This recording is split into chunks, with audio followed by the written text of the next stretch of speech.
Happy Monday. Chapter 22, Along the Corridor.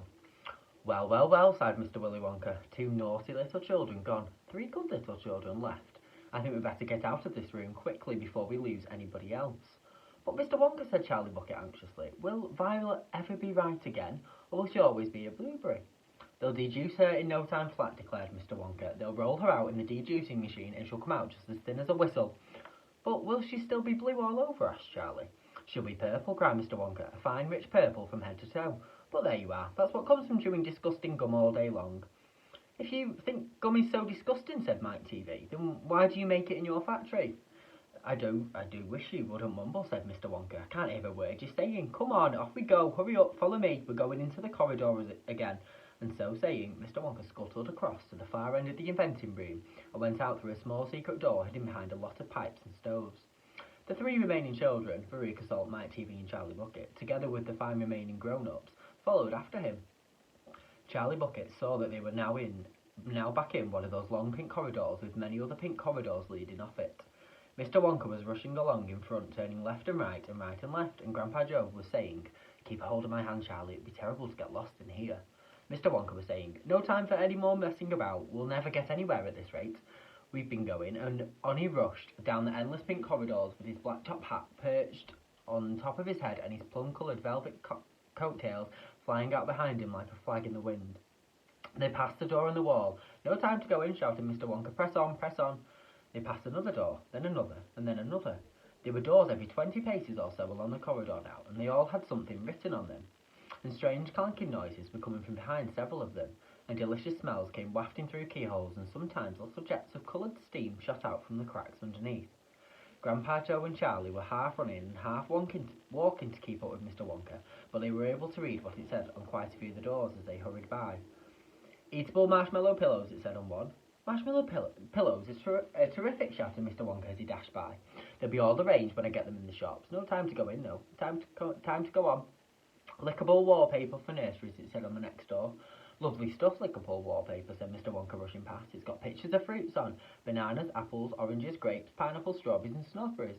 "Snozzberries," says Mike TV. "Don't interrupt, the wallpaper has pictures of all these fruits printed on it, and when you lick a picture of the banana, it tastes of banana. And when you lick a picture of a strawberry, it tastes like strawberry. And when you lick a snozzberry, it tastes exactly like a snozzberry." "But what does a snozzberry taste like?" "You're mumbling again," said Mr. Wonka. "Speak louder next time, on we go, hurry up." The next one, "Hot ice creams for cold days," it said on the next door. "Extremely useful in winter," said Mr. Wonka. "Hot ice cream warms you right up no end in the freezing weather.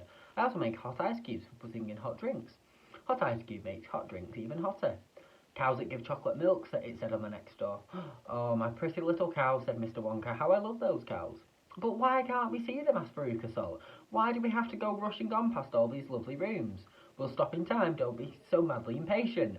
"Fizzy lifting drinks," it said on the next door. "Oh, these are fabulous," cried Mr. Wonka. "They fill you with kinds of bubbles, and the bubbles are full of a special gas, and this gas is so terrifically lifting that it lifts you right up off the ground just like a balloon.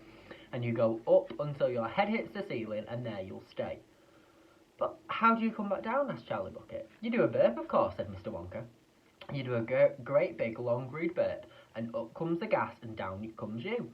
But don't drink it outdoors, there'll be no knowing how high you'll go and you'll get carried away if you do that. I gave some to an old Oompa Loompa once in the backyard, and he went right up and disappeared out of sight. It was very sad, and I never saw him again." "You should have burped," Charlie said. "Of course you should have burped," said Mr. Wonka. I stood there shouting, 'Burp, you silly! Burp, burp, or you'll never come back down again.' But he didn't. Couldn't, or wouldn't. I don't know which. Maybe he was too polite. He must be on the moon by now." On the next door it said, "Square Sweet that look round." "Wait," said Mr. Wonka, skidding suddenly to a halt. "I'm very proud of my square sweet that look round. Take a peek." Chapter 23. Square Sweets that look round. Everybody stopped and crowded to the door. The top half of the door was made of glass. Grandpa Joe lifted Charlie up so that he could get a better view, and looking in, Charlie saw a long table, and on the table there were rows and rows of small, white, square-shaped sweets. These sweets looked very much like square sugar lumps, except for that each of them had a funny little pink face painted on one side. And at the end of the table, a number of Oompa Loompas were busy painting more faces on more sweets. "There you are," cried Mr. Wonka. "Square sweets that look round. They don't look round to me, said Mike TV. They look square, said Veruca Salt. They look completely square. But they are square, said Mr. Willy Wonka. I never said they weren't. You said they were round. I never said anything of the sort, said Mr. Wonka. I said they looked round. But they don't look round, added Veruca Salt. They look square. They look round, insisted Mr. Wonka. They most certainly do not look round, cried Veruca Salt. Veruca, darling, said Mrs. Salt, pay no attention to Mr. Wonka. He's lying to you. My dear old fish, said Mr. Wonka. Go and boil your head. How dare you speak to me like that, shouted Mrs. Salt. Oh, do shut up, said Mr. Wonka. Now watch this. He took a key from his pocket and unlocked the door and flung it open. And suddenly, at the sound of the door opening, all of the rows of little square sweets looked quickly round to see who was coming in. The tiny faces actually turned upwards to the door and stared at Mr. Wonka. There you are, he cried triumphantly. They are looking round. There is no argument about it. They are square sweets that look round. By golly, he's right, said Grandpa Joe. Come on, said Mr. Wonka, starting off down the corridor again. On we mustn't dawdle. Butterscotch and butter gin, it said on the next door. They passed. Now that sounds interesting, said Mr. Salt, Veruca's father. Glorious stuff, said Mr. Wonka. The Oompa Loompas all adore it. It makes you tiddly. Listen, you can hear them in there now, whooping it up. Shrieks of laughter and snatches of singing could be heard coming through the closed door. They're drunk as laws, said Mr. Wonka. They're drinking butterscotch and soda. They like that best. Butter gin and tonic is also very popular. Follow me, please. We mustn't keep stopping like this. He turned left, he turned right, and then they came to a long flight of stairs. Mr. Wonka slid down the banister. The three children did the same. Mrs. Salt and Mrs. TV, the only women now left in the party, were getting very out of breath. Mrs. Salt was a great fat creature with short legs, and she was blowing like a rhinoceros.